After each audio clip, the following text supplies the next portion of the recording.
อกราบไหว้สาบุญญาบารมีธรรมพระเดชพระคุณหลวงพ่อตากิจญานันท์เจ้าคณะอำเภอดอยหล่อ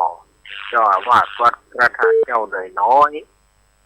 พร้อมไปด้วยพระสงฆ์องค์สามเณรทุกองค์ด้วยความเคารพอย่างสูงสุดยิ่งครับผม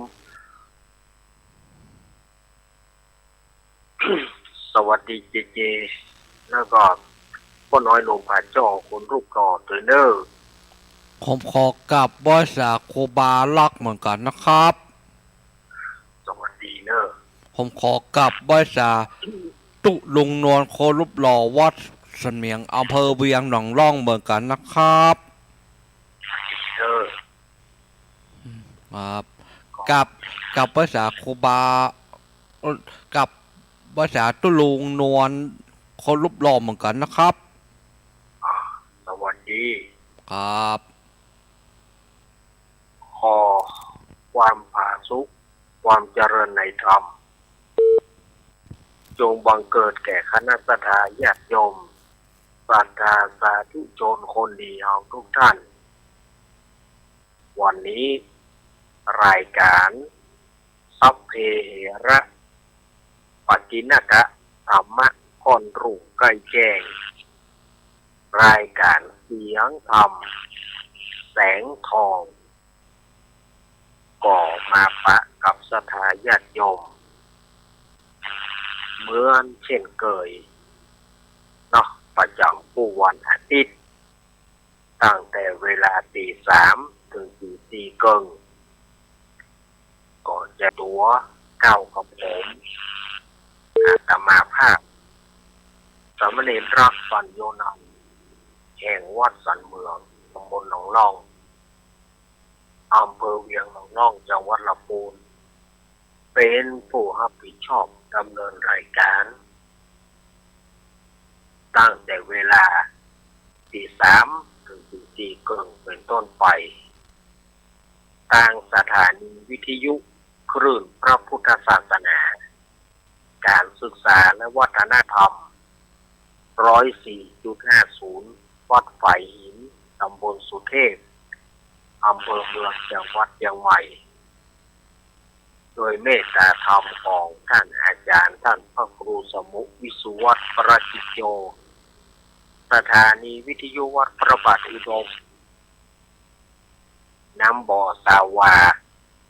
100.25 เมกะเฮิรตซ์อำเภอฝางจังหวัดเชียงใหม่โดยเมตตาธรรมของพระเดชพระคุณหลวงพ่อสุจิตานุรักษ์ด็อกเตอร์ท่านอาจารย์จำเริญโชติธรรมโมสถานีวิทยุห้วยสองซักเรดิโอ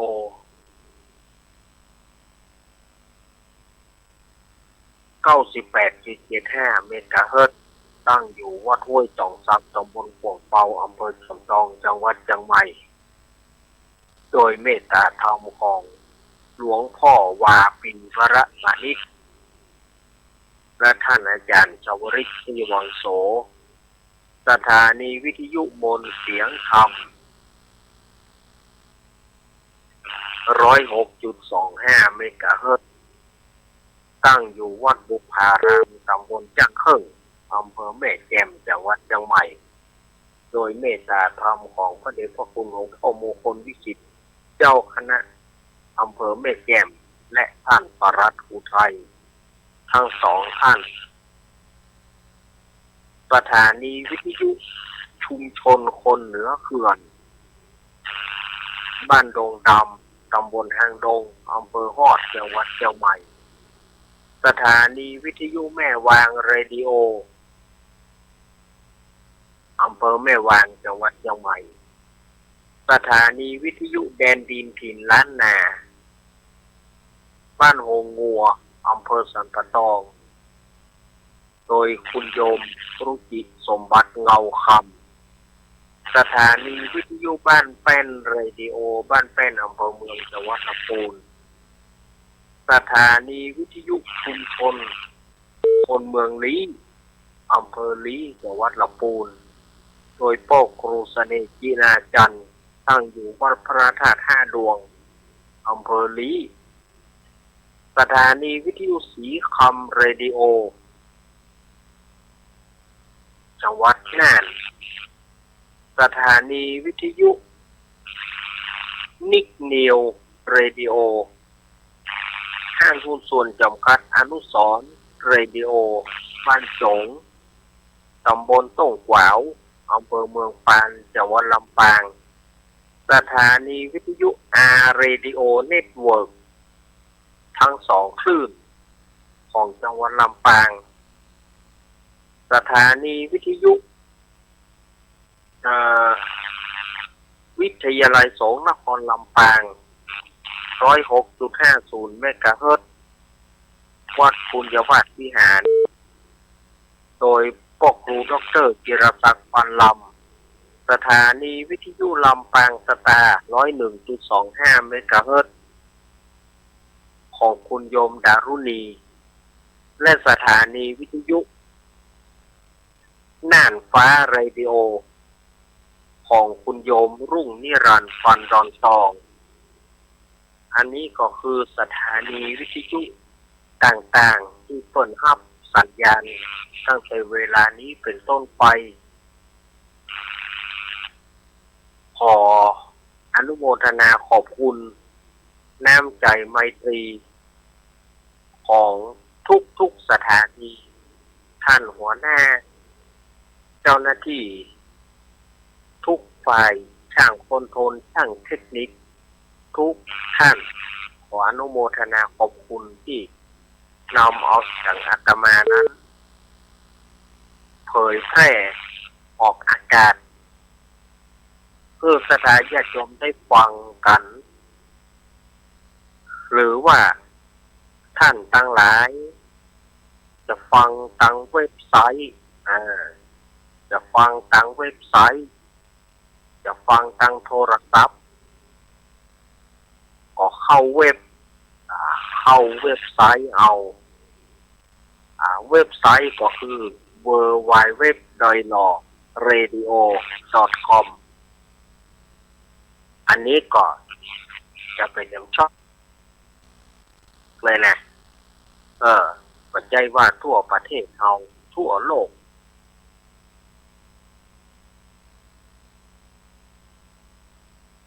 อยู่ประเทศใด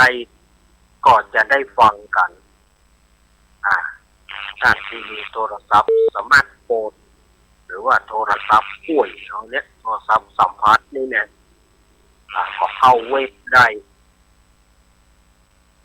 หรือว่าท่านจะพอ YouTube ย้อนหลังจะพอ YouTube ย้อนหลังก็พิมพ์ไปที่วัดไสหิน2อันนี้เข้า YouTube เพื่อท่านมาได้ฟังโอกาสนี้ท่านมาได้ฟังให้ฟังย้อนหลังเอาเจ้าของลืมไปรายการเน้นลักมาได้ฟังสักคำให้ฟังย้อนหลังคนอู้เรื่องหยังก็สามารถเข้า YouTube พิมพ์ว่าวัดฝายหิน2 YouTube ก็จะออกรายการมันจะติดอยู่หน้าลิงก์นั่นว่าชื่อของอาตมานะเพิ่นจะใส่ไว้ว่าสามเณรอารักษ์นี่นะในชื่อนั่นน่ะ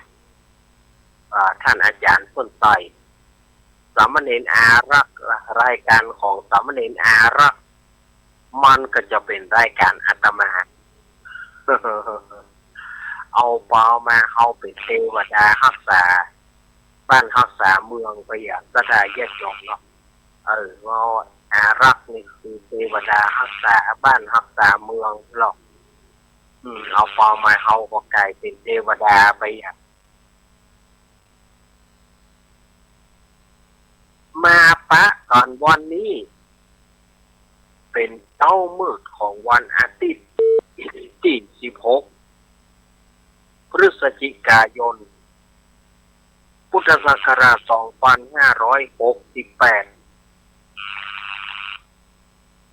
เดือน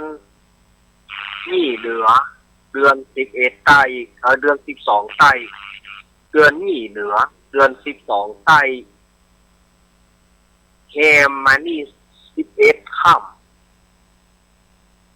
วันนี้11ค่ำวันนี้เป็นวันดีเนอะเป็นวันดีนะใครจะขึ้นบ้านใหม่จะ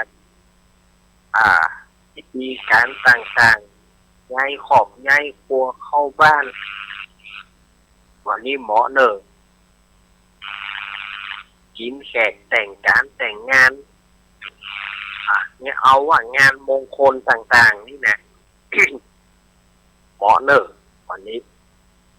ที่ไร้เกิดเป็นดีจะตึกวันนี้เนอะสำหรับวันดีนะตึกวันเนี้ยวันฮือนี่วันวันอังคารเป็นวันใจเลิกแต่ว่าเป็นวันเสียเป็นวันเสียประจำเดือนนี้แล้วก็เป็นวันเสียวันสุดท้ายของเดือนนี้นี่60เสียการวันเดียวอันนี้ก็มาได้ละใจเลิกจะเหมาะแต่มันไปตัดวันเสียฉะนั้นวันนี้ถือว่าเป็นวันดีสำหรับศรัทธาญาติโยมที่จะทำการมงคลต่างๆได้ตึกวันนี้เนอะได้ตึกวันนี้แต่อันนอกนั้นใช้ไม่ได้ใช้ไม่ได้ศรัทธาญาติโยมเนาะเอาล่ะศรัทธาญาติโยมต่อไปนี้ก็จะเป็นข่าวบริการที่น่าสนใจก็วัดอาตมาภาพเนอะอันนี้ก็ใกล้เข้ามาละวัดอาตมาภาพวัดบ้านเมืองตำบลหนองล่องอำเภอเวียงหนองล่องจังหวัดลำพูนก็จะได้จัดงานปล่อยหลวงขึ้นลานเสนาสนะต่างๆเช่นพระธาตุเจดีย์กุฏิสงฆ์ห้องน้ำห้องครัวศาลาพุทธชินราชเนาะศรัทธาญาติโยมก็เอารวมกันก็จะตั้งเสนาสนะนะเนาะกำหนดการวันที่5เป็นวันตกแต่งดานะวันที่5นะแล้วก็วันที่6นั่นเป็นวันประทานเข้าเป็นวันให้หลวงก็จนวันที่7นะก็ถวายทานก็เชิญคณะศรัทธาญาติโยมมาร่วมกินร่วมทานด้วยกันเนอะ5-6-7ท่านว่าเนาะเท่าใดละประมาณ2 ติดประมาณ2 ติดก็จะถึงแล้วแต่คืนนี้ก็มีการประชุมกันการประชุมนี่ก็คือการแบ่งหน้าที่กันนะแต่คืนนี้นะมีการประชุมก็เพื่อแบ่งหน้าที่กันประชุมนัดสุดท้ายละแบ่งหน้าที่แบ่งอย่างกันไปเจ้าหน้าที่แม่บ้านจัดการเรื่องของกินพ่อบ้านจัดการเรื่องการต้อนรับหัววัดหัวแวะแต่คืนนี้มีการประชุมกันก็ถือว่าประชุมนัดสุดท้ายลงตัวกันหมดละก่อนจะได้ มาตอนนี้ก็แบ่งหน้าที่กันเรียบร้อยแผนกน้ำแผนกของกินแผนกน้ำแผนกของกินต่างๆก็วันที่20จะตานตุงเนอะวันที่20จะถึงวันตานตุงเมื่อเจ้า วันเดือนดับเนอะวันที่สาวเนาะวันเดือนดับวันพัดวันพฤหัสบดีวันพัดจะตานตุงเนาะก่อนเดินจวนคณะสถาญาติโยมได้มาร่วมกินร่วมทานด้วยกันแล้วพอเสียดายมันใกล้เนาะอาจารย์จะไปตานตุงมันเมื่อเจ้าเนาะมันแบบนะสถาญาติโยมคือสถาญาติโยมมาได้สถาญาติโยมก็ป่วยมาวันปอยนั่น5-6จะมา5ก็ได้จะมา6ก็ได้จะมา7ก็ได้ตามสะดวกแต่วันที่7นั่นก็มีอย่างละวันที่7ก็ถวายทานเสนาสนะปูจานโอกาสเว้นทาน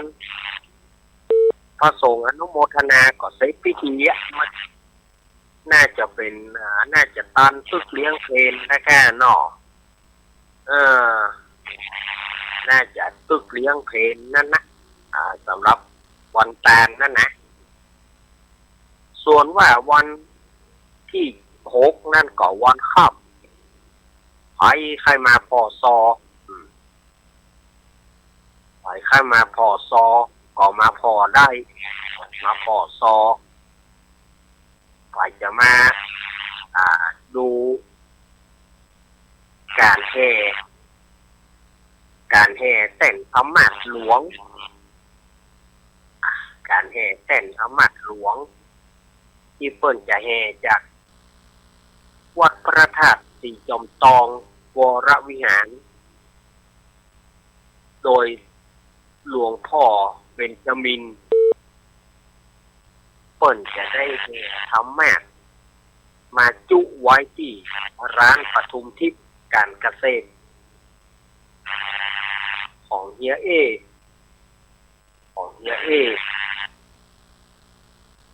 ที่บ้านสันเมืองนี้แล้วเปิ้นจะแห่กันเข้ามาเป็นอลังการงานสร้างโดยบ่ได้มีเครื่องเสียงตึ้งๆตั้งๆก็มีธงบ่มีเทคนะเพราะว่าเปิ้นงดอยู่ก็จะเป็นกองของเกี่ยวกับวัฒนธรรมตามสมควรแก่เวลาสำหรับสถาญาติโยมที่จะ มาชมมาพอก็น้อมเจิญเจริญปอนเนอร์สำหรับงานนี้เนาะก็สถาญาติโยมมันเป็นปอยหลวงวัดเนอะก็ได้ปอยหลวงบ้านสถาญาติโยมมาแล้วจะว่าไอ้ยังใหญ่กันเนี่ยในบ้านอย่างเงียบปิ้งมีเป็นบางหลังบางหลังก็มีคึกคืนบางหลังก็อย่างใดนี่อันนี้แจ้งกับสถาญาติโยมว่างานนี้มันเป็นงานจัดขึ้นในวัดมาได้เป็นปอยหลวงทั่วไปมาได้เป็นปอยหลวงสากลถ้าปอยหลวงสากลนี่มันจะจัดที่บ้านกันไปนักวัดก็มีพ้องแต่นี่มันเป็นปอยหลวงที่วัดแต่ถ้าไผสถาญาติโยมที่เพิ่นจะตั้งใจจะเอาบ้านก็มีขอถามหน่อยครับก็สถาจะเอาบ้านนั้นอย่างไรครับก็เอานะบอกว่าก็แล้วแต่เปิ้นอันนี้ถึงได้ว่ากันแล้วตั้งแต่เมื่อใดเมื่อเบาแล้วแต่คนที่เปิ้นจะเอาบ้านเนี่ยมันก็มีแต่มันก็บ่นักเต่าวัดเจ้าไปหลวงบ้านเนี่ยอย่างไรครับผมจะเอาไปหลวงบ้านเนี่ยครับก็เอาตึงฮือเปิ้นเอาอันนั้นก็ตึงบอกว่าปัน3เนี่ยคนที่เอาวัดนะมันมี2ส่วนคนที่เอาบ้านนะมันมีส่วนเดียวปัน3อันเนี้ยแบ่ง3เนี่ยคนที่เอาปล่อยวัดมันมี2ส่วนคนที่เอาบ้านมันมีส่วนเดียวแต่ก็แล้วแต่เปิ้น นเฮาก็บ่อยากไปบังคับครับจำเปิ้นว่าแขกเปิ้นมีเนี่ยแขกเปิ้นมีจะเอามาวัดมาว่าก็เป็นเหล้าเป็นยามีหาหมอก็แล้วแต่เอาก็บ่ว่ากันแต่จุดประสงค์ก็คือมาตามวัดตามว่าสถานญาติโยมเก็บศรัทธา 2,000 บาท 2,000 บาทตามที่มติที่ประชุมตั้งแต่ต้นมาตั้งแต่ปีแล้วมาละตั้งแต่ปีแล้วมาละในการประชุมตั้งแต่นัดแรกเนี่ยก็คือปีแล้วแล้วก็เลื่อนกันมา2 เตื้อ 3 เตื้อแล้วในการปล่อยหลวง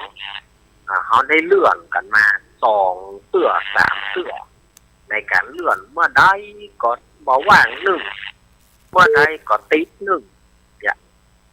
ขนาดว่าเลื่อนมาเนี่ยวันที่5 6 7เนี่ยก็ยังมาติดสมเด็จทวดสมเด็จพระราชชนนีพันปีหลวงก็ยังมาติดที่เปิดสวรรคตก็งานรื่นเริงที่หมายไว้ก็เลยบอกมีที่รื่นเริงก็อินดูพ่อหลวงแดงเนาะพ่อหลวงแดงพ่อหลวงแดงศรีวิชัยตั้งใจจะเอามวยมาเฮ้ยจ่อยว่องซ้ำว่าบ่ได้จัดแถมประเพณีก็อู้กันเนาะพ่อหลวงแดงประเพณี1 เมษายนเนาะค่อยว่ากันดีๆเนาะพ่อหลวงแดงเนาะสุมาพ่อหลวงแดงเนอะอันนี้มันเป็นเหตุสุดวิสัยมันเป็นงานเจ้าคนว่างานเจ้างานเจ้าเนี่ยมันถ้ามันมีมาแล้วเนี่ยอันใดก็ต้องตามกฎกติกาของเพราะว่าก็เปิ้นโป๊ดแล้วรออาจารย์มันโป๊ดได้นะแต่เปิ้นก็ขอว่า100 วันกันนะมันก็ยังบ่ได้100 วันเด้อสถานญาติโยมฉะนั้นถ้าเขาจัดไปเกิดเปิ้นตำนี้ที่เขียนมาก็ลำบากลำบากทั้งวัดลำบากทั้งวาสถานญาติโยมก็เข้าใจกันเนาะมันบ่จ้างว่าเนี่ยเพราะว่างานเจ้างานนายมันว่าได้ก็บ่เป็นเนาะเอาไว้ถ้าว่าจะมีมวยเมื่อใดวันที่1 เมษายนประเพณีนี่จะมีมวยกันอย่างแค่ค่อยว่ากันเนาะพ่อหลวงแดงเนาะอันนี้ก็ละยาวไปเนอะงานประเพณีเนาะงานปล่อยหลวงไม่ใช่ประเพณีงานปล่อยหลวงก็อู้กับสถานญาติโยมมาเจิญเนอะแล้วก็เจิญทุกสถานีเจิญท่านที่ฟังทุกสถานี ก็เจิญมาเนาะตึงคุณผู้ฟังตึงท่านหัวหน้าเจ้าหน้าที่ทุกสถานีมาปะกันมาปะอาตมามาปะกันเนอทุกสถานีบอกว่าใกล้บอกว่าไกลถ้าท่านสะดวกจะมาก็เจิญเนาะท่านที่ปฏิธุระปาปังท่านที่มาได้ก็เจิญเนอทุกสถานีนะเมืองน่านมาก็ได้เด้อนี่นานประเทศเจิญเนอเมืองน่านนะก็ลำปางเชียงใหม่เชียงรายมันไปทั่วหรอกสถานีของเรานี่อย่างที่อาตมาว่าถ้าจ้างเข้าเว็บก็ไปทั่วโลกถ้าไปเข้าเว็บก็ไปทั่วโลกถ้าว่าฟังทาง YouTube ก็ได้เหมือนกัน YouTube ก็ได้เข้าเว็บก็ได้จะฟังทางวิทยุก็ได้บางคนก็มาถามอาตมาว่าสถานีวิทยุจะจัดในปีหน้านี่รู้สึกว่าสถานีวิทยุจะยุบไปหลายสถานี แล้วคลื่นสีขาวเพื่อชาวประชาเขาว่าอย่างไรท่านอาจารย์อันนี้อาตมาก็สามารถจะตอบสถานญาติโยมได้นอกว่าเขาจะได้จัดต่อไปก่อนเอาของคอยดูซิครูดอยกันคอยดูซิครูดอยกันเพราะว่าในปีหน้านี่มันจะมีการเปลี่ยนแปลงครั้งใหญ่เกี่ยวกับสถานีวิทยุในปี69นี่นะปี69นี่นะยังมันจะควายกลางหนองเนาะถ้าอุ้งเนี่ยมันจะควายกลางหนองเขาก็สามารถที่จะตอบสถานญาติโยมได้เขาก็พอกันคอยดูซิครูดอยกันเมื่อมาปะกันแล้วไหว้พระก่อนเอากันเดียวค่อยไหว้พระเนาะวันนี้ก็จะได้นำพระธรรมเทศนามาเทศมาเล่ากับสถานญาติโยมก็คือทำผูกที่11เนาะวันนี้จะเอาผูกที่11เขาว่าอาทิตย์ที่แล้วเนี่ยอาตมาชดเชยผู้2ผูกอาทิตย์ที่แล้วเนี่ยอาตมาชดเชยผู้9กับ10วันนี้ก็จะมาเทศผูกที่11กับสถานญาติโยมทั้งหลายได้ฟังกัน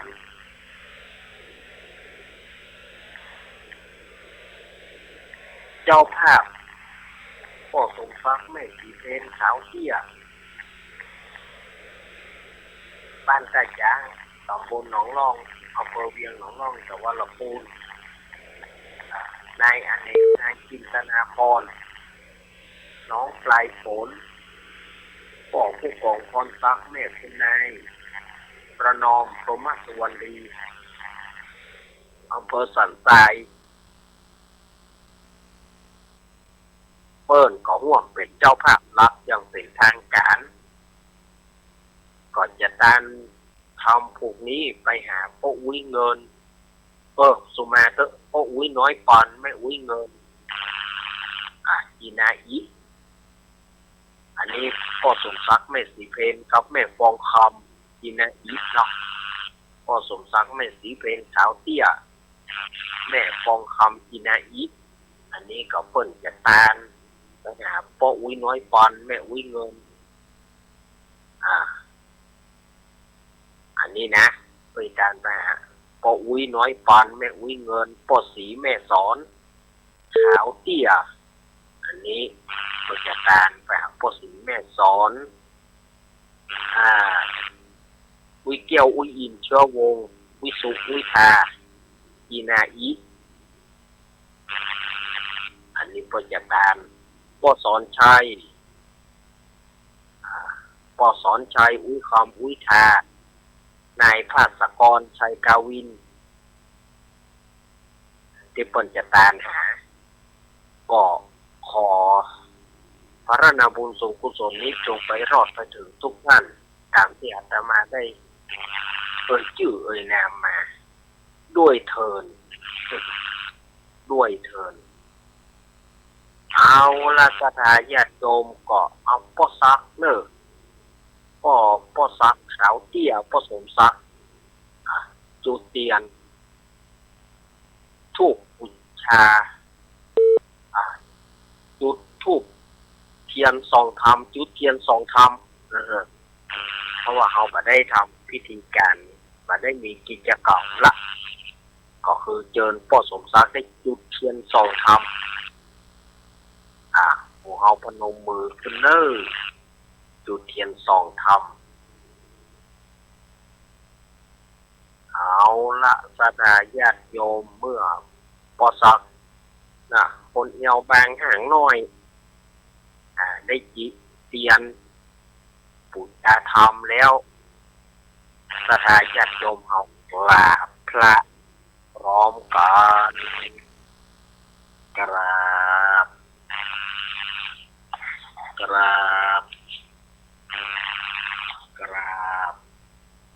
ไหวพระเนิ่งอรหังสัมมาสัมพุทโธภะคะวะพุทโธ หังภะคะวันตังอภิวาเตมิกราบสวากาโต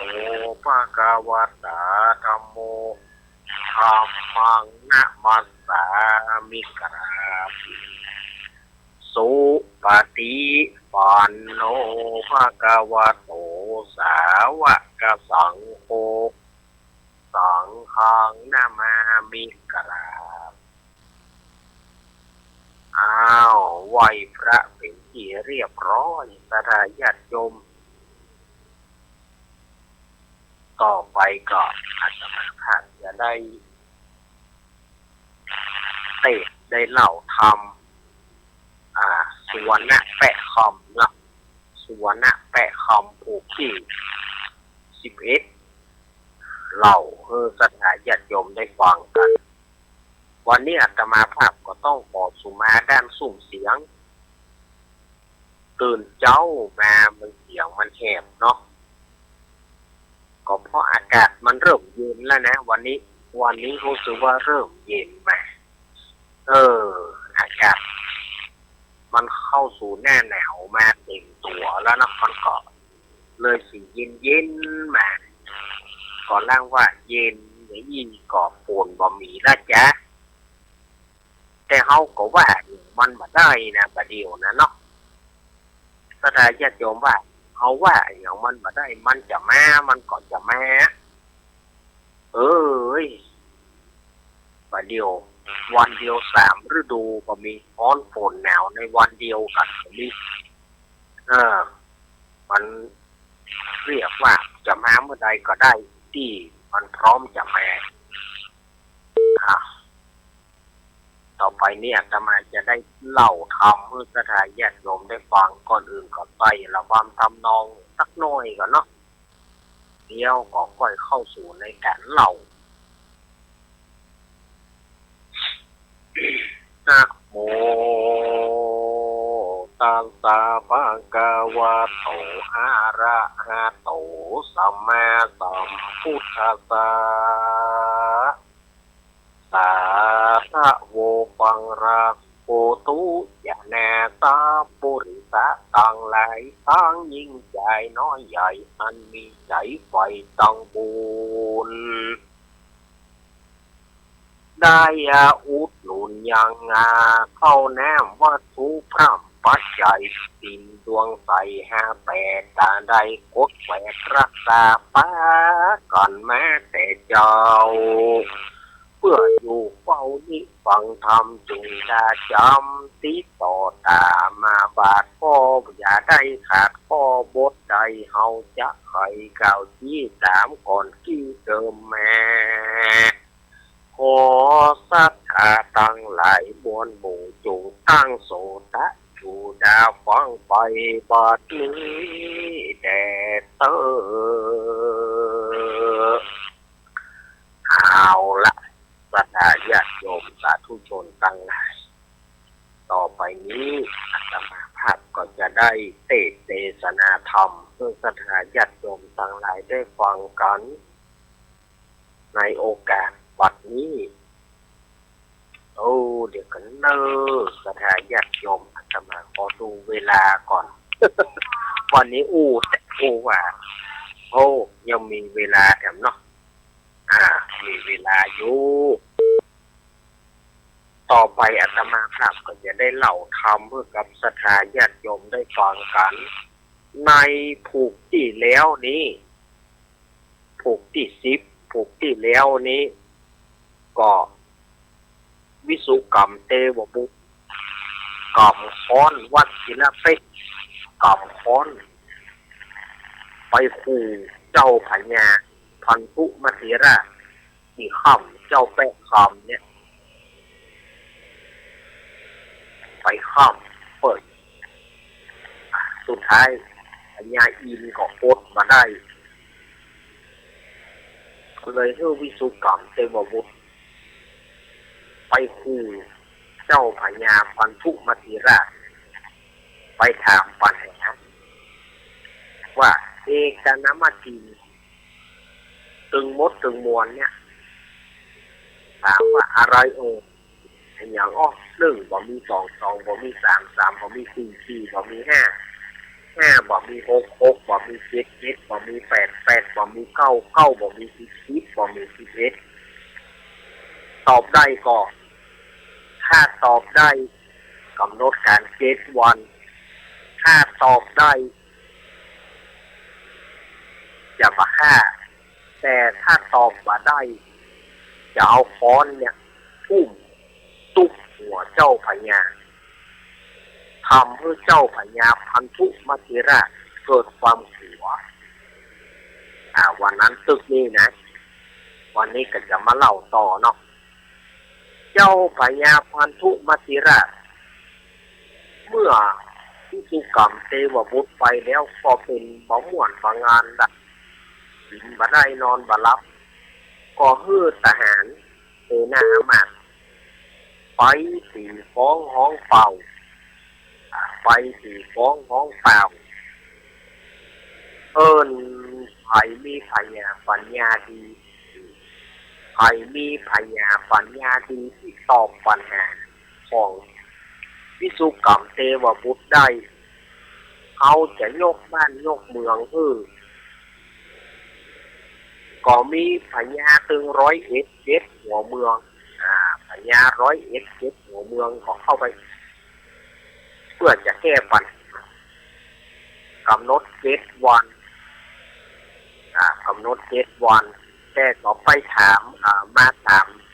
เจ้าพญาพันธุมัจจิราชพญาพันธุมัจจิราชก็ถามว่าเนี่ยปัญหาของเปิ้นอะไร1บ่มี2 2บ่มี3 3บ่มี4 4บ่มี5 5บ่มี6 6บ่มี7 7บ่มี8 8บ่มี9 9บ่มี10 10บ่มี11ปรากฏว่าเจ้าพญา101หัวเมืองบอกโอ้ขอเดชะพระยามิโพนเกล้า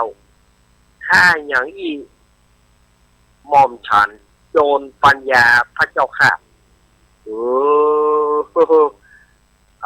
พญาตึง101หัวเมืองนี่นะ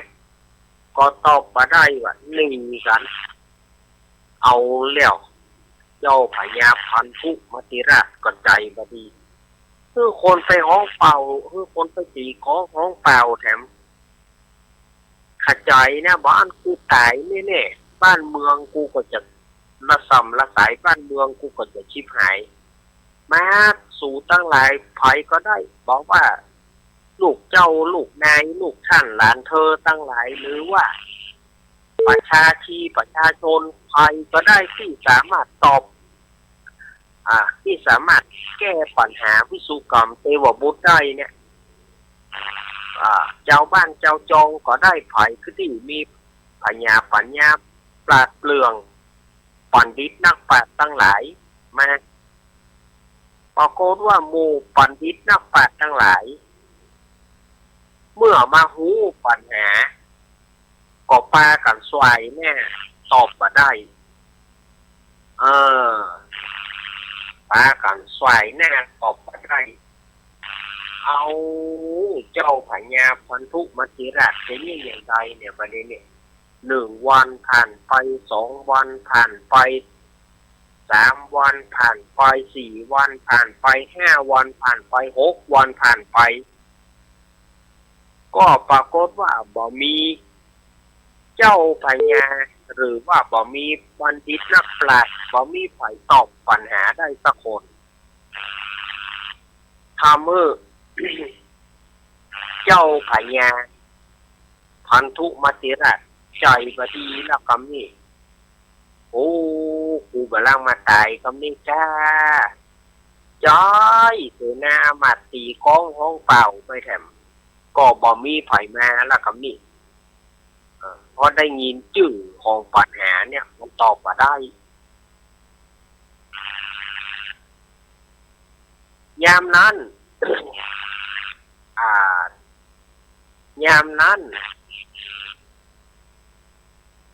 นางเทวีผู้เป็นแม่ของพระธิดาวิมาลานี่นะก็เลย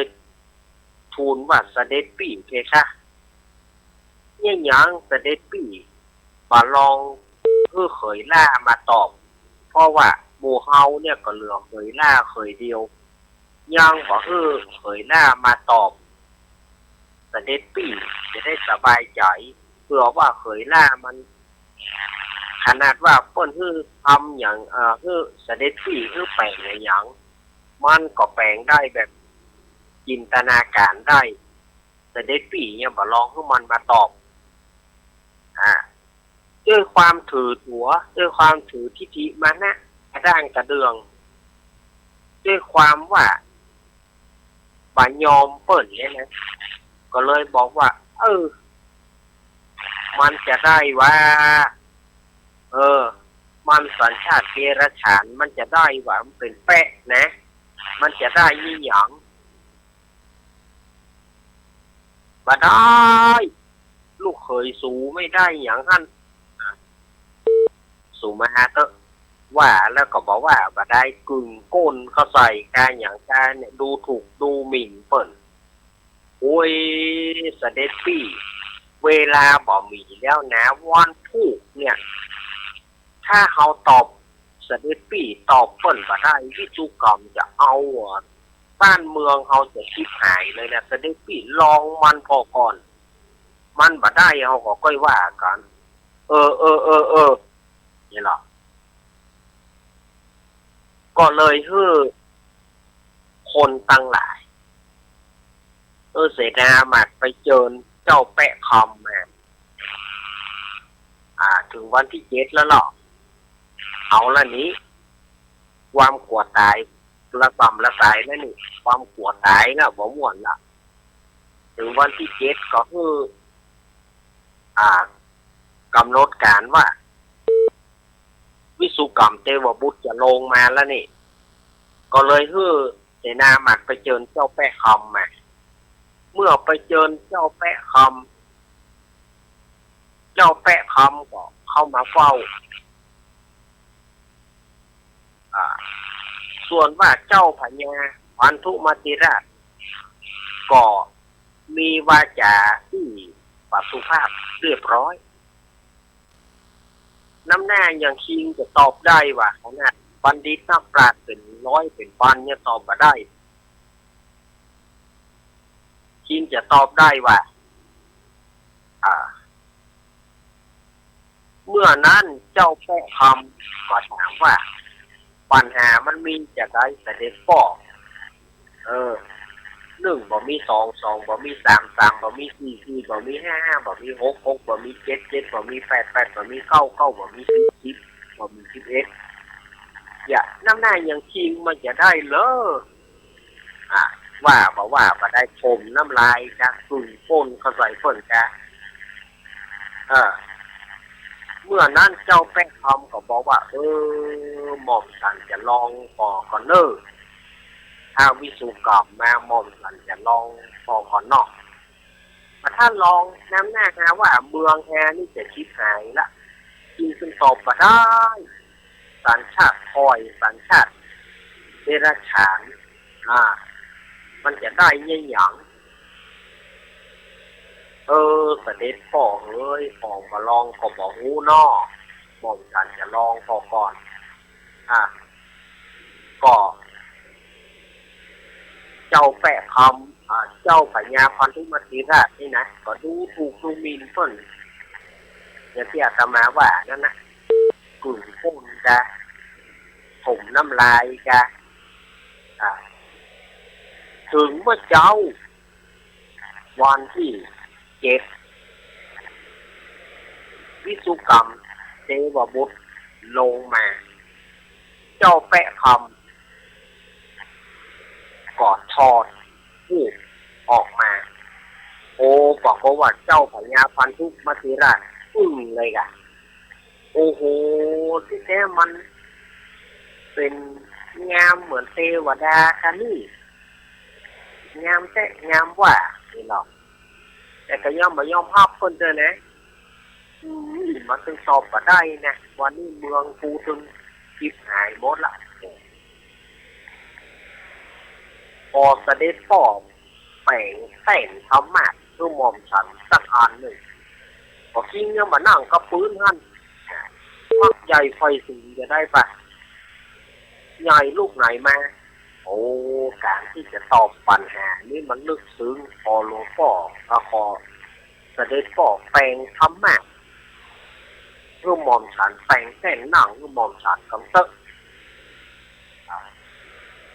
เจ้าพญาพันธุมาติราชก็เลี้ยงมาได้แล้วนี่ก็เลยจำเป็นได้บอกให้คนทั้งหลายแปลงตั้งหนัง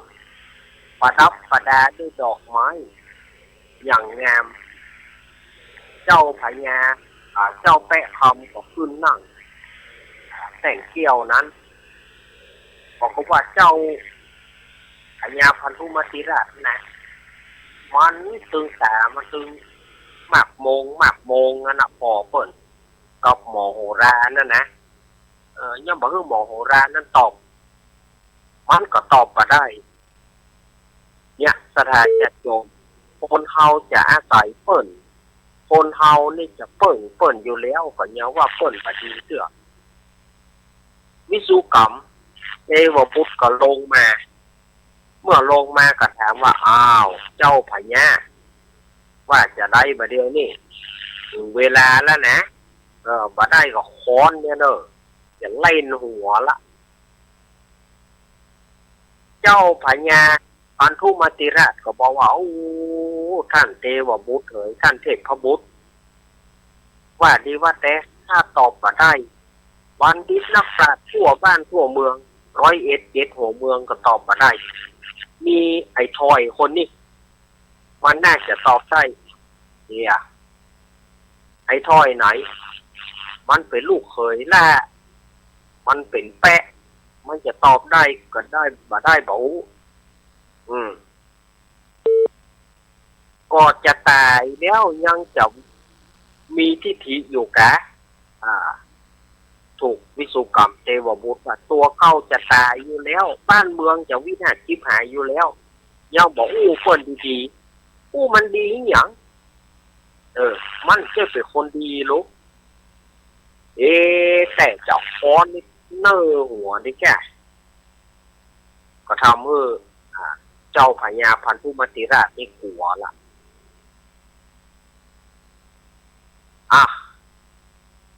เจ้าวิสุกรรมเทวบุตรก็เลยถามว่าเจ้าแปะคำอะไรเอ่ย1บ่มี2เจ้าพญาแปะคำก็เลยตอบว่าขอเดชะเสด็จพ่อก็ต้องมาฮ้องกูว่าพ่อแต่จะไปย่อยวิสุกรรมก็เงื้อค้อนขึ้นนี่จะใส่ละนี่จะใส่ละหูเรื่องแกนั่งลงกูเจ้าพญาขอเดชะเสด็จพ่อขอไหว้สาท่านวิสุกรรมเทวบุตรท่านมาถามปัญหาว่า1บ่มี2บ่มี2ก็คือองค์สมเด็จพระสัมมาสัมพุทธเจ้าซึ่งเป็นเอกะซึ่งเป็น1ในโลกพระพุทธเจ้าจะเกิดมาแต่ละองค์เนี่ยถือว่าเป็น1ในโลกบ่มีไผจะเสมอเหมือนองค์สมเด็จพระสัมมาสัมพุทธเจ้าได้ฉะนั้น1บ่มี2จึงมีแต่พระพุทธเจ้าเท่านั้นพระเจ้าค่ะวิสุกรรมแล้วก็เจ้าบ้านเจ้าเมืองที่มาฟังอยู่รวมถึงเทวบุตรเทวดาปากันสาทุกการโปรยดอกไม้เทวบุตรเทวดาก็พายเข้าตอกดอกไม้สาธุอย่างฟ้องส่วนว่าเจ้าพญาพันธุมาติราชก็มีใจยังกระด้างอยู่เขาพายเข้าตอกคือมันเงี้ยอย่างมันแบบใจวิเศษวิโสวันจับไปปากวิสุกรรมเทวบุตรบอกจับไปปากนั่งเฉยๆเอาละเจ้าแปะคำ1บ่มี2ท่านตอบไปแล้ว2บ่มี3คืออย่าง ไหวสาท่านเทวบุตรซองบ่มีสามก็คือบาปกับบุญบาปกับบุญเนี่ยมันถึงเลี่ยงบ่ได้ใครจะไปบุญนักหรือใครจะไปบาปนักมันขึ้นอยู่กับตัวบุคคลฉะนั้นสองบ่มีสามก็คือบาปกับบุญข้าพเจ้าขอตอบได้อย่างอีกเราเทวบุตรเทวดาถึงรวมถึงพญาอินทราพายเขาตอกตาทุกการเสียงก้องอุยดังมาแต่อุยโอ้โห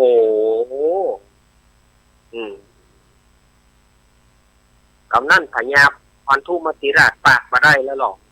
มันปากแต่มันจะโดนค้อนนั้นวิสุกรรมเทวบุตรเนี่ยใจมันจะให้ปากมันมองก้นบดีคือยังถือว่าเปิ้นบดีคือออกขนาดว่าเปิ้นตอบปัญหานี่นะเอาละเจ้าแปะคำต่อไปเขาจะถามว่าสามบอกที่สี่คืออย่างไหวสาวิสุกรรมเทวบุตรสามบอกมีสี่ก็คือรัตนะก็คือเกี่ยวเจ้าทั้งสามประการซึ่งเป็นไตรสรณะที่ควรเป็นที่จ้างที่เปิ่งของคนตั้งหลายซึ่งบ่มีไผที่จะเปรียบได้ข้าพเจ้าขอตอบอย่างอี้พระเจ้าค่ะเสียงสาทุกการจากคนเทวบุตรเทวดาตั้งหลายดังขึ้นเทวดาก็ผายข้อตอกดอกไม้เสียงก้องก็อุ้ยเอาละแต่ว่าตอนนี้ก็ยังตอบว่ายังว่าเวลามันหมดเสียก่อน เวลาหมดเสียก่อนคำเดียวเนอะรอสักครู่เดียวอาตมาพักคำเดียวอาตมาจะไปทำธุระส่วนตัวคำเดียวเนาะอาตมาจะไปทำธุระแป๊บเดียวเนอะสถานญาติโยมรออาตมาสักคำหนึ่งเดี๋ยวตีสี่อาตมาพลิกมาเจริญพร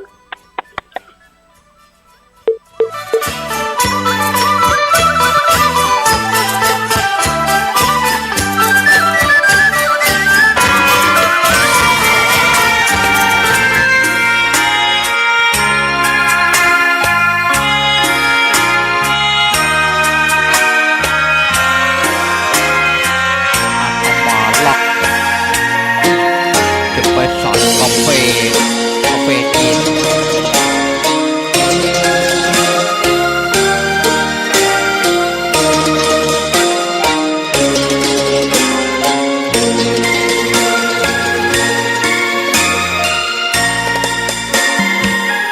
ดอกบัวดอกหนึ่งตึงใจไว้เพื่อบูชาแด่องค์พระพุทธเจ้ามีความงามเงียบไม่เปรียบเทียบเขาเทียบเราใครมองไม่งามช่างเขาแต่เจ้าก็คือดอกบัวด้วยความสัตย์ซื่อยึดถือความดีเป็นหลักใครรักไม่รักก็ไม่จมปลักมองมัวเมื่อโผล่พ้นน้ำก็เห็นความงามในตัวไม่ยึดติดในตมชั่วขอเป็นดอกบัวดอกเดียวใครไม่มองว่าบัวงามเด่นแต่บัวก็เป็นดอกบัวทุกวันอย่างนี้ไม่อยากเด่นดังแต่มุ่งหวังในทางเด่นดีเกิดมาเพื่อสร้างบารมี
น้องๆหน้าหนาวนี้ไปแอวเหนือเฮาพักที่นี่บ่รีสอร์ทนี้ดีขนาดมีเครื่องทำน้ำอุ่นระบบแก๊สเอาไว้ให้พร้อม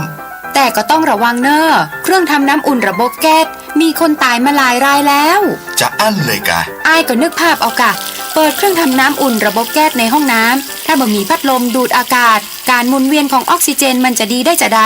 ในเมื่อการเผาไหม้บ่สมบูรณ์ก็เกิดการสะสมแก๊สคาร์บอนมอนอกไซด์สูดดมเข้าไปมันจะไปจับกับเม็ดเลือดแดงและทำให้เม็ดเลือดแดงจับกับออกซิเจนได้น้อยลงเมื่อออกซิเจนเข้าไปถึงปอดก็จะย่าให้คลื่นไส้เมาหัวหายใจยากจนถึงขั้นเป็นลมแล้วก็ตายได้โดยเฉพาะคนที่มีโรคประจำตัวเช่นโรคหัวใจโรคเลือดจางหอบหืดถุงลมโป่งพองโรคความดันโลหิตสูงซึ่งจะมีโอกาสสูงกว่าคนอื่นน่ากลัวขนาดเนาะมันก็บ่ถึงขนาดนั้นถ้าหาหูวิธีคือถ้าอาบน้ำด้วยเครื่องทำน้ำอุ่นระบบแก๊สบอดีอาบเกิน10นาทีจะต้องเปิดพัดลมระบายอากาศหรือให้อากาศถ่ายเทได้ดีอันนี้ก็จะช่วยได้นักถ้าหมู่เฮาแค่หูข้อมูลเพิ่มเติมโทรสอบถามได้ที่กลุ่มสื่อสารความเสี่ยงและพัฒนาพฤติกรรมสุขภาพสำนักงานป้องกันควบคุมโรคที่1เชียงใหม่053-140-774-6หรือสายด่วน1422จนเครียดกินเหล้าจนเครียดกินเหล้าจนเครียดกินเหล้าจนเครียดกินเหล้าจนเครียดกินเหล้าจนเครียดกินเหล้าก็เลยยิ่งก็เลิกสิเหล้าอ่ะ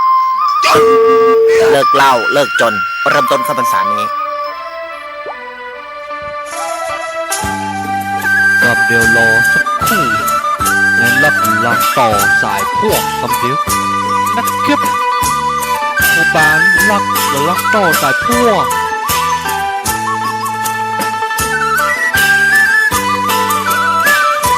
บางลัก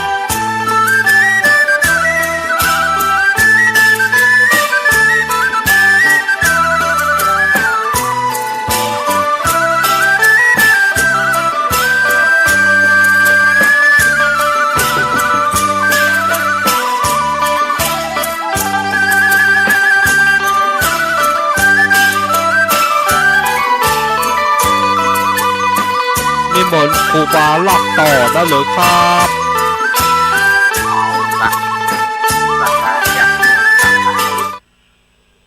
ก็มาถึงช่วงที่2ของรายการปัปเพเหระปกิณกะธรรมะคอนรุ่งใส่แจงรายการยังทำแสงทองก่อปิกมาปะสถาญาติโยมแถมช่วงหนึ่งเดินที่4:01 นาทีแล้วครับเกินชั่วโมงหลังนะอันนี้เป็นเกินหลังนะเกินหลังก็ตอนนี้ก็มาเล่าทำก็ตอบปัญหาได้3ข้อเนาะเจ้าแปะคำตอบปัญหาวิสุกรรมเทวบุตรได้3ข้อ ต่อไปก็เพื่อเป็นการเสียเวลาเอาก็จะมาเล่าทำต่อกันไปเลยเนาะ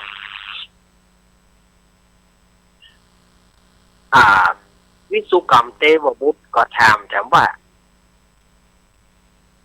ดูก่อนเจ้าแปะคำปัญหา3ข้อที่เขาถามท่านแม่นแล้วแม่นทุกประการอันนี้เขาจะถามข้อที่4ว่า4บ่มี5คืออะไรหยัง4บ่มี5คืออะไรหยังวิสุเจ้าแปะคำก็ตอบว่าข้าแต่ไหวสาวิสุกรรมเทวบุตร4บ่มี5นั้นก็คือพรหมวิหารทั้ง4เมตตากรุณามุทิตาอุเบกขาอันเนี้ยคือใจความของคำว่า4บ่มี5ซึ่งจะหามันจึงบ่มี5มันจึงมีตึก4นั่นนะก็คือเมตตากรุณามุทิตาอุเบกขาอันเนี้ยแน่นอน เป็นคำมั่นสัญญาเป็นคำมั่นที่พระศาสดาพระพุทธเจ้าทุกรูปทุกองค์เปิ้นได้เตศเล่าสืบต่อกันมาเสียงสาธุการดังขึ้นเสียงก้องอุ้ยดังขึ้นเราเทวบุตรเทวดาของพระภายเข้าตอกดอกไม้เพื่อบูชาธรรมของเจ้าแปะคำแต่ส่วนว่าเจ้าปัญญาพันธุมัติราชด้วยความทิฏฐิสูงนะยังบานี้เตือกเฮ้ยมันมีคุณวิเศษอย่างนะวิสุกรรมต้องเหนือขอนไว้อย่าไปปากอย่าไปปากอย่าไปปากเอาเจ้าแปะคำเจ้าตอบมานี่ถูกแล้วแต่นี่เราจะถามว่าเราจะถามข้อต่อไปนะ5บ่มี6คือหยังไหวสาท่านวิสุกรรม5บ่มี6ก็คือปัญญศีลศีล5ข้อคนตั้งหลายพึงปฏิบัติรักษาแน่นอนสักอย่าง5บ่มี6สาธุเราเทวบุตรเทวดาคนตั้งหลายที่มาเต็มในเมืองนั้นก็ปางปากันมาสาธุการพระเทวบุตรเทวดาก็พายข้อตอกดอกไม้โอ้โหเจ้าแปะคำวิสุกรรมชมเจ้าแปะคำเจ้าตอบปัญหาได้แบบแม่นแต่ละต่อไปเราจะถามแล้วนะ6บ่มี7คือหยังไหวสาวิสุกรรม6บ่มี7ก็คืออายตนะร่างกายของคนเฮาเนี่ยหูตาจมูกลิ้นกายใจ อันเนี้ยแน่นอนอายตนะทั้งหลายเนี่ยคำว่า6มันถึงบ่มี7มันถึงมีตึก6กันน่ะมันมี7เสียงสาธุการดังขึ้นเสียงสาธุการก็ดังขึ้นวิสุกรรมเทวบุตรก็บอกว่าโอ้แน่แล้วต่อไป7บ่มี8หรอกไหวสาท่านวิสุกรรม7บ่มี8ก็คือโพชฌงคปริตโพชฌงมี7ข้ออันเนี้ย7บ่มี8แน่นอนเอาเสียงสาธุการก็ดังขึ้นวิสุกรรมเทวบุตรก็เลยถามว่าแล้ว8บ่มี9 8บ่มี9ก็คือหนทางดับทุกข์มรรคมีองค์8ถ้าฝ่ายเดินตามมรรคคาตามหนทางนั้นย่อมถือว่าประเสริฐเลิศนักเป็นการดับทุกข์มรรคมีองค์8บ่มี9โอ้โหเสียงสาธุการก็ดังขึ้นวิสุกรรมก็ถามว่าเอาละเขาจะถามท่าน9บ่มี10หรอกไหวสาท่านวิสุกรรมคำว่า9บ่มี10ก็คือพระนาวโลกุตระธรรม9ประการอันเนี้ยสัจอย่างแน่นอน9บ่มี10แน่นอนมีตึก9นี่แหละเสียงสาธุการอึงก็ดังขึ้นเอาละเจ้าแปะคำทีนี้ปัญหาข้อสุดท้าย10บ่มี11คือหยังไหวสาท่านวิสุกรรม10บ่มี11ก็ได้แก่พระพุทธเจ้าจะบังเกิดมาบางกับเปิ้นจะมีอยู่10ตนซึ่งบ่มี11ในภัทรกัปนี้จะมี5แล้วอนาคตการจะมีแถม5เท่านั้นเองจะเป็น10ตนเท่านั้นในโลก แต่ละครั้งเนี่ยจะเกิดขึ้นพระพุทธเจ้าจะเกิดขึ้น10 ตนบ่มี11 ตนเทวบุตรเทวดาไผ่เข้าตอกดอกไม้สาธุการเอาละ เจ้าพญาเอ๋ยวิสุกรรมก็เลยบอกว่าเจ้าพญาไปจะได้พ่องลูกเคยของเจ้าโอ้เป็นว่าลูกเคยของข้านี่มันตอบอันใดได้หมดแต่โอ้สุดยอดเอล่ายอโยมมาหาเปิ่นแล้วหรอโยมละเนี่ยเปิ่นว่าโยมพ่อขอโทษเนื้อลูกเน้อที่พ่อได้ว่าพิษว่าปวนไปพ่อขอโทษเนื้อลูกเนี่ยคนเฮานี่มันเข้าตาโจรนะทีนี้วิสุกรรมก็คู่สำทับว่าเจ้าพญาถ้าเจ้าบ่ยกบ้านยกเมืองคือกับเจ้าแปะคำเจ้าค่ำเจ้าแปะคำเนี่ยคำนี่นะระวังเนอะค้อนนี่มันจะลอยจากอากาศนะอย่ามันหยอกหัวเจ้านะโอ้บ่หูเลี้ยวไอ้หรอก็เลยตีกองห้องเปล่าแห่งฟังหนึ่งเพื่อคนตั้งหลายมาชุมนุมกัน7 วันจัดฉลองเจ้าแปะคำแล้วก็อภิเษกเจ้าแปะคำครับพระธิดาวิมาลาของมาของบ้านของเมือง ทีนี้เจ้าแปะคำครับท่านนางวิมาลานี่ก็ไปเอาคนที่มีน้ำใจนะคนบ้านป่าที่มามีน้ำใจมาช่วยมาเหลือที่เอาอย่างมาฮื้อนั่นนะปลามาเลี้ยงในบ้านในวังแล้วก็ส่วนอันว่าพระธิดาวิมาลาคือตอนนี้กลายเป็นมเหสีวิมาลาก็ได้ถามกับเจ้าพญาแปะคำว่าเสด็จปี่เอาข้าแปะไว้ไหนเพื่อนคะนั่นน้องหญิงจะเอาอย่างไรม่อมฉันว่าเผาขว้างดีแก่เฮาตุก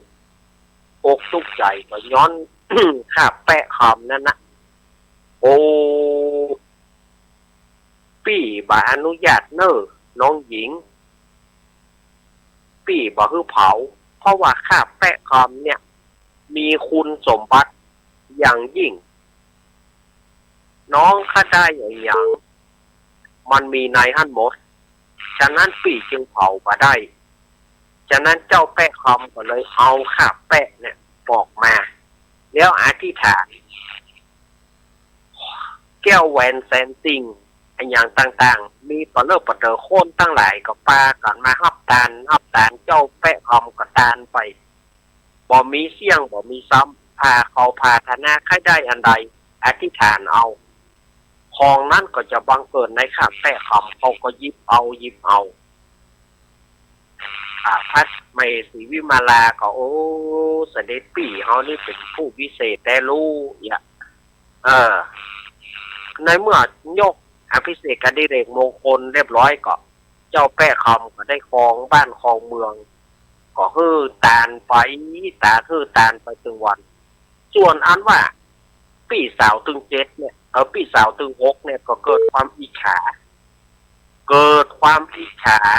น้องเอาผัวเฮาตายป่าเดียวเนี่ยมันเอานี่มาผีวิมาลาเอาผัวมาอยู่ผัวซึ่งเป็นสัญชาติแปะคำแล้วมาครองบ้านครองเมืองเสด็จป่อป่าดีเนี่ยก็เลยเนี่ยเพราะว่าเกลือเป็นหนอนนางตั้งหลายนางตึง6นี่นะเขียนจดหมายไปหาป่อผัวมันเล่าว่าเจ้าแปะคำนี่บ่ดีเป็นสัญชาติแปะคำมาครองบ้านครองเมือง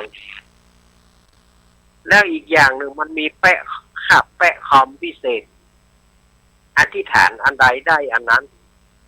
พอเสด็จป่อตั้งหลายปากันมันยึดมาลู่เอาบ้านเอาเมืองพันธุมติราชแล้วมาลู่เอาแต่งแก้วลู่เอาแปะคำมันเถอะก็เขียนจดหมายเพื่อมาเร็วเอาไป ส่งคือป่อผัวของเขาแน่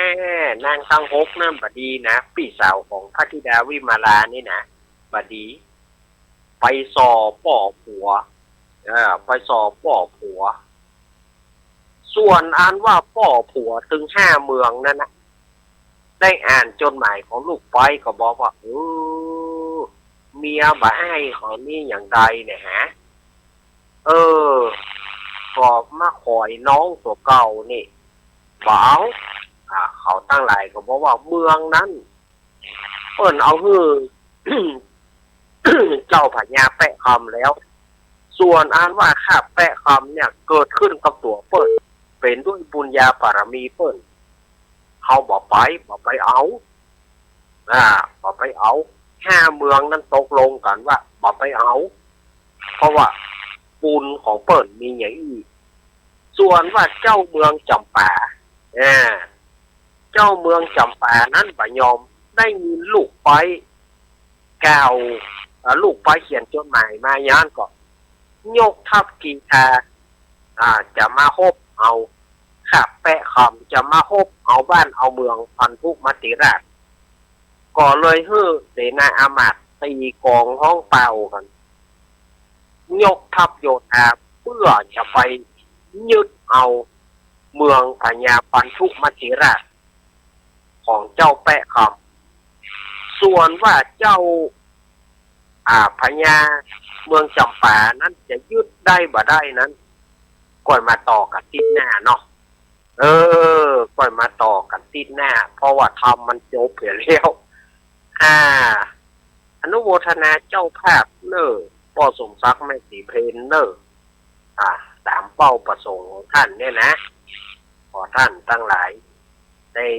ผลบุญกุศลจะตานหรือไผ่หรือว่าจะตานไว้กับตนตัวตานไว้ภายภาคหน้าก็ขอให้ได้รับผลบุญเหมือนกันนิติตังกิยาสังวันนาวิเศษจะห้องเหตุสุวรรณแปะคำปลูกที่11ก็บางพมโสมเรศเดชสาธุสาธุสาธุเอาละสถาญาติโยมสาธุชนตังหลายตอนนี้ทำจบลงไปแล้วก็ขอเรียนเชิญพ่อครูดร.จิรศักดิ์ ปันลำผู้อำนวยการสถานีวิทยุวิทยาลัยสงฆ์นครลำปางให้ประเคนขันพระพุทธพระธรรมพ่อสมศักดิ์ขาวเตี้ยพ่อสมศักดิ์มาลูกมาเหี่ยวบางห่างหน่อยมาประเคนกันเทศ ประเคนกันเทศและสถานทั้งหลายที่มาร่วมเพิ่นแถมบริวารนะเพราะเขาว่าบริวารบริวารทั้งหลายที่จะมาร่วมกับพ่อศักดิ์แม่เพนมาเลยพ่อศักดิ์กับแม่เพนเกณฑ์ก่อนพ่อศักดิ์กับแม่เพนเกณฑ์ก่อนแล้วก็สถาญาติโยมที่ร่วมเป็นบริวารเอามาเลยมาเกณฑ์ประเคนเอาเลี้ยวโอ้ทุกจิตทั่วไทยเนาะ อยากมาประเคนของเอาพ่อซักลูกแม่เนี่ยคนเฒ่าคนแก่ลูกแม่เนี่ยพ่อซักไปเอาพ่อซักไปเอานั่นแหละหยาดน้ำหยาดน้ำไหตาหยาดน้ำยะถาวาริวหาปุราปาริปุเรนติสาคารังเอวะอิโตทินังเปตานังอุปกัปปติอิทิตังปฏิตังตุมหังคิปะเมวะสมิสติสัพเพปุเรนตุสังกปาจันโทปนาระโสยะถามณิโสติระโสยะถาจายะสิทินานังลาพังโสติภคยังสุขังพลังสิริอายุจวโนจโพขังวุติเตยะอิภวันตุโวสปีติโยมิวัจจันตุสัพพะโรโควินาสตุมาเถภวะวันตารโยสุขิติกายุโตภวะวิวัฒนาสีริโสยสายนิจัง พุทธาปัจจายิโนจตารโรธรรมาวัฏันติอายุวันโนสุขังปะลังสาธุสาธุสาธุอนุโมทนาทุกท่านเนื่องที่ได้มามีส่วนร่วมในการฟังเทศน์ฟังธรรมจนกันเนาะก็บอกท่านตั้งหลายผมก็ท่านอาจารย์ผมก็ให้มีส่วนร่วมเหมือนกันล้อท่านอาจารย์เนี่ยบอกถึงผมอันนี้คือเจ้าภาพหลักอย่างเป็นทางการนี่นะส่วนท่านตั้งหลายก็มีส่วน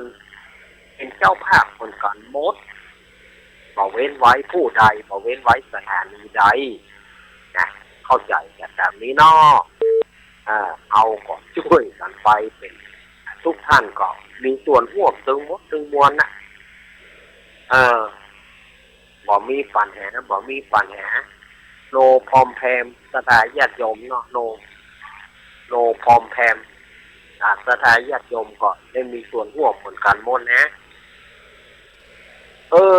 สถาญาติโยมตปะทานังสมะทานังชินาติการฮื้อทำถึงการย่อมชนะการตานท่องบวนการตานใดจะเท่ากับพืชธรรมทานมันบ่มีเนาะสถาญาติโยมฉะนั้นวันนี้อาตมาคงบ่ได้เปิดสายละเวลาเหลือ6 นาทีจะเปิดสายมันตอนสถาญาติโยมจะไปเคืองอาตมาเนอะบางคนอาจจะเคืองอาตมาว่าเวลาเหลือมาสัก5-6 นาทีมันต้องอย่างเก่งเนี่ยมันต้อง10 กว่านาทีขึ้นไปมันถึงจะคุ้มค่าเวลา5-6 นาทีเนี่ยมันบ่พอสถาญาติโยมบางพ่องก่อเปิ้นก่อไข้อู้พ่องเปิ้นก่อไข้อู้แล้วเวลาอู้น้อยเดียวสถาญาติโยมก่อบ่ม่วนเนี่ยเหมาะถ้าเอาจะจี้โล่นมาจากน้อยแต่เอียเนอร์มันก็ตัดบทสถาญาติโยมไปมันก็ม่วนใจสถาญาติโยมฉะนั้นวันนี้ก็ด้วยจำกัดด้วยเวลาอาตมาขอสุมาอภัยที่บ่ได้เปิดสายเนาะสถาญาติโยมจะไปเคืองอาตมาเนอะอย่าได้โขดอย่าได้เคืองว่าอาจารย์นี่นะมาตึ้มเปิดสายสะพ้องไปตำหนิติเตียนว่าอาตมานี่ใจให้ใจดำบอกเปิดสายไปตำหนิเปื่อนฝูงฟังอย่างนั้นอย่างนี้อาตมาดูเวลาแล้วมันบัดตานเวลา5-6 นาทีนี่จะไปอย่างได้สถาญาติโยมว่าได้กันน้อยเดียวแล้วสถาญาติโยมก็บ่เลี้ยวใจแต่เหมาะอาจจะเย็นๆก็แล้วกันเนาะจากอาตมาแล้วก็คำเดียวก็ก้อยฟังพระเดชพระคุณหลวงพ่อท่านพระครูวรธรรมนาถเจ้าคณะตำบลสันติสุขเจ้าวาดวัดหนองเหียงตำบลสันติสุขอำเภอดอยหล่อจังหวัดเชียงใหม่เปิ้นจะมามาจ๋าเปิ้นจะมาเทศมานำสถาไหว้พระสวดมนต์เดี๋ยวปะกับเปิ้นนะจะมาก็คงจะต้อง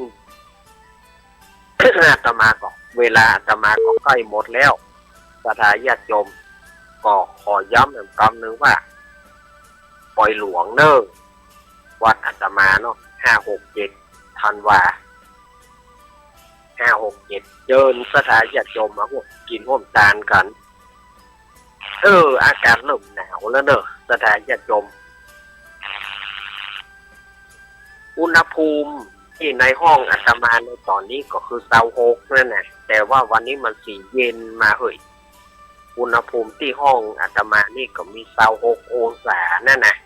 มันก็เต่ากุเตือนั่นนะแต่วันนี้มันรู้สึกว่ามันเย็นวันนี้รู้สึกว่าเย็นนะเย็นเพียงไหน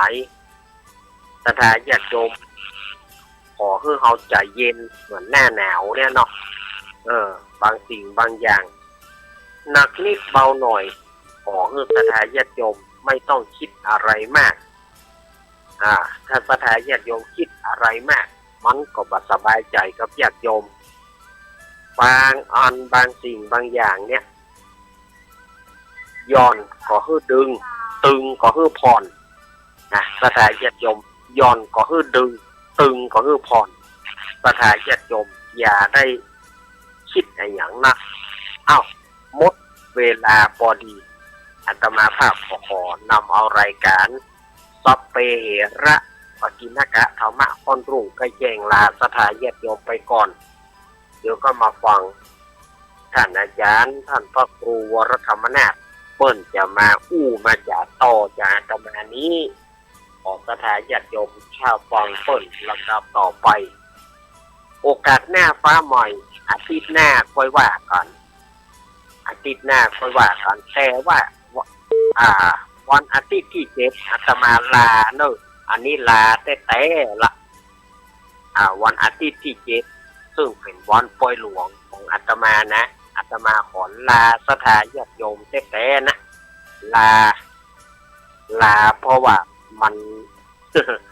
มันตื่นเจ้าแล้วก็เครื่องเถียงอย่างตั้งวัดตั้งวามาก็กระทึกคือโคมอาตมาซึ่งดีบดีจะแทบจะได้พักได้ผ่อนเนาะแล้วสถาญาติโยมเปิดกับห้องเปิดก็นอนในวัดนี่กรรมมันเต็มวัดเต็มวามันก็บ่สะดวกที่จะจัดรายการเนาะอาตมาลาวันที่7เนอะวันอาทิตย์ที่7ธันวาเนี่ยอาตมาลารายการก่อนขอคืนเวลาให้กับท่านบิ๊กบอสเนาะคืนเวลาไป ลารายการเอาไปว่าวันอาทิตย์ที่7เขาฮู้กันนะเขามาได้ปะกันเนาะลาไปก่อนไปนักไปหลายจะกินเวลาของหลวงพ่อเปิ่นไปนักอาตมาลาก่อนเนออภิวาทานาสิริสานิจังวุธาปจายโนจัตตารโอธรรมาวัฏันติอายุวโนสุขังพระลังขอเจริญพร